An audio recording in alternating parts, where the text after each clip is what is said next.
मिनासन konnichiwa ललित सपना सेन्सेमा तपाईहरुलाई स्वागत छ। आज हामी लेसन 16 को बारेमा हेर्नेछौँ। ज्या कुतुबा न इमिकारा हाजिमे मास्यो नोरिमास भनेको चढ्नु, ओरिमास भनेको झर्नु, ओर्लनु, नोरिखाइमास परिवर्तन गर्नु, आबिमास नुहाउनु, इरेमास भित्र राख्नु, दासीमास भनेको बाहिर निकाल्नु, हाइरिमास प्रवेश गर्नु, देमास बाहिर निस्कनु, यामिमास छोड्नु, ओसिमास भनेको थिच्नु ढकेल्नु, वखाइ जवान, नागाई लामो, मिजिखाइ छोटो, आखारुई चम्किलो, खुराई अँधेरो, सेगा ताखाइ भनेको अग्लो। पहिला हामी ताखाइ मात्र भन्थ्यौँ अग्लोलाई, अहिले चाहिँ यो सेगा ताखाइ चाहिँ हाइटको कन्डिसनमा मात्र प्रयोग गरिन्छ। आतामागा यी चलाक, खारादा शरीर, खामी कपाल, खाओ अनुहार, मे आँखा, मिमी कान, खुची मुख, हा दाँत, ओनाखा पेट, आसी खुट्टा, साबिसु सर्भिस, जोगिङ्गु जगिङ, सावा सावर, मिदोरी हरियो,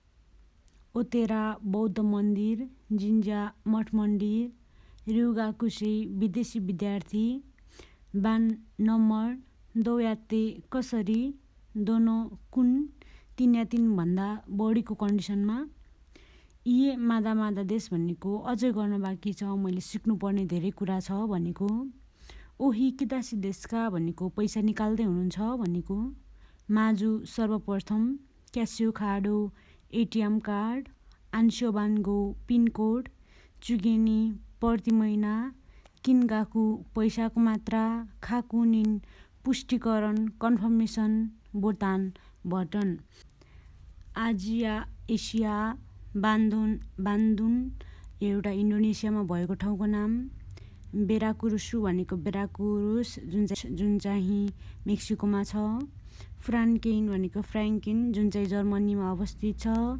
भेतनामु भनेको भियतनाम एउटा देशको नाम।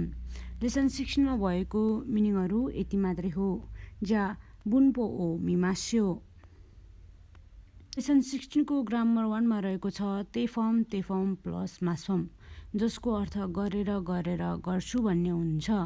केही काम गरेर फेरि अर्को काम पनि गर्छु भन्दा यसको प्रयोग गरिन्छ।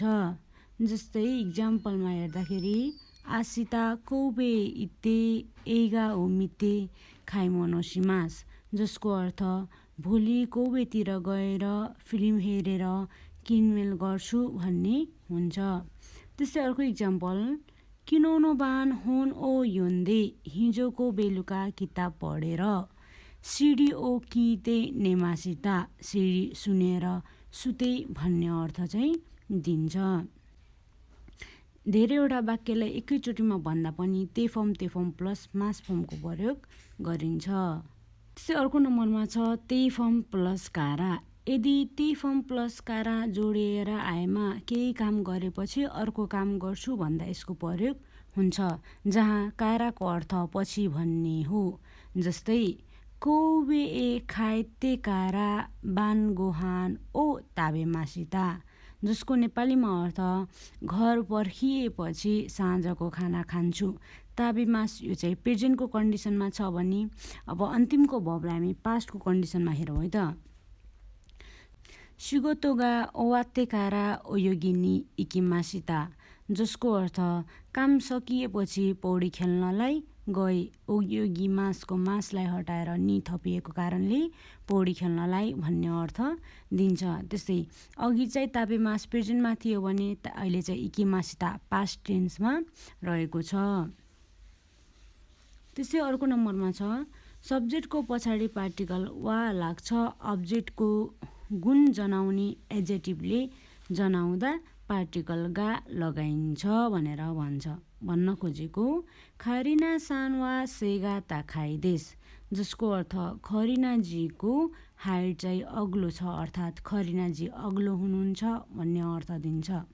त्यस्तै अर्को इक्जाम्पलमा हेर्नु पर्दा खरिना सानवा मेगा ओकिदेश, खरिनाजीको आँखा चाहिँ ठुलो छ भन्ने अर्थ लगाउन सकिन्छ। त्यसै अर्को नम्बरमा छ त्यही फर्म, तर इ एजेटिभ र ना एजेटिभ नाउनलाई चाहिँ त्यही फर्ममा परिवर्तन गर्न सिकाएको छ, जहाँ इ एजेटिभलाई त्यही फर्ममा लैजाँदा अन्तिमको इलाई हटाएर कुते राख्ने गरिन्छ, जसको अर्थ इ एजेटिभ अनुसार एर भन्ने हुन्छ। जस्तै मिरा सानवा आतामागा वाखा कुते गेन्की देश, जसको नेपालीमा अर्थ लगाउँदा मिराजी चाहिँ वाखा कुते जवान हुनुको साथसाथै पनि स्वस्थ हुनुहुन्छ, तन्दुरुस्त हुनुहुन्छ भन्ने अर्थ दिन्छ। त्यस्तै ना एजेटिभलाई त्यही फर्ममा लैजाँदा ना एजेटिभमा दे राख्ने गरिन्छ, जसको अर्थ भएर भन्ने हुन्छ। जस्तै इक्जाम्पलमा हेर्दा मिरा सानवा हानसामुदे सिन्सेचुदेश, मिराजी चाहिँ हानसामुदे भनेको ह्यान्डसम हुनुको साथै दयालु हुनुहुन्छ भन्ने अर्थ दिन्छ। त्यही फर्मले चाहिँ भएर भन्ने अर्थ दिन्छ, अर्थात् हुनुको साथै भन्ने अर्थ पनि लगाउँछ। लेसन 16मा भएको ग्रामरहरू पनि यति मात्रै हो।